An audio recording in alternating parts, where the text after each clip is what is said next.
ការឆ្នាំជ្រូកតែអូនមានសាច់ខុសធម្មតាមើលទៅគួរឲ្យស្រឡាញ់មុខមូកឡំដូចវងចន្ទ្រាដឹងទេពំងារថាបងនេះលួយស្រឡាញ់រូបអូនហើយអូនអ៊ូកអើយអូនអ៊ូកមិនចង់ឲ្យគេហៅជ្រូកហេតុអ្វីក៏អូនញ៉ាំច្រើនលេងញ៉ាំតាំងតែពីពេលព្រឹកឥឡូវរហូតដល់ពេលនេះបងឃើញតែរូបអូនញ៉ាំមិនដែលមានពេលសម្រាប់ទួងយ៉ាងណាក៏មិនស្រឡាញ់បើគួរឲ្យខ្នែងក៏ពីស្រីធម្មតាតួអូនម៉ាំមន់ទិញក៏មិនជាបញ្ហាចង់ប្រាប់ថាបងស្រឡាញ់តែអូនមួយតួអូនទៅជាយ៉ាងណាក៏รู้បងនៅតែស្រឡាញ់អូនម៉ាំគួរឲ្យខ្នែងងស្គមក៏ស្អាតតែជីវ៉ាតែសំខាន់ដួងចិត្តមួយដែលស្មោះស្នេហាហើយបងដឹងថាអូនចង់មកស្នេហ៍ស្មើដូចគ្នាបងសន្យាបងស្រឡាញ់រហូតទៅ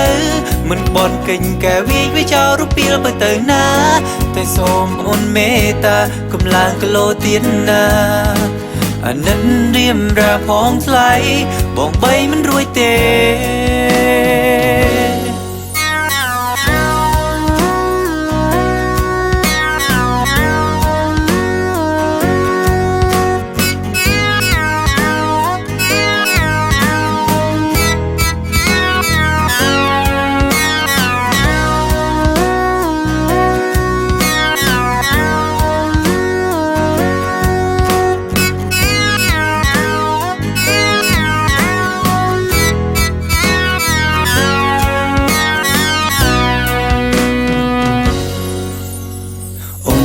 អើយអូនអ៊ូ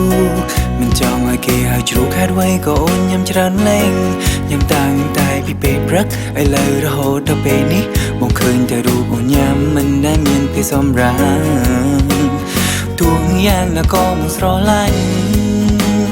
បើគួរឲ្យខ្នែងខុសពីស្រីធម្មតាតួអូនម៉ាំមន់ទិញក៏មិនជា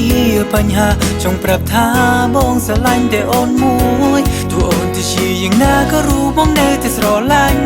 អូនម៉ាំគួរឲ្យខ្នែងងស្គមក៏ស្អាតតែជីវ៉ាតែសំខាន់ដួងចិត្តមួយដែលស្មោះស្នេហាហើយបងដឹងថាអូនចង់មកស្នេហ៍ស្មើដូចគ្នាបងសន្យាបងស្រឡាញ់រហូតទៅមិនបន់កិញកែវាចោលរូបពីលទៅទៅណា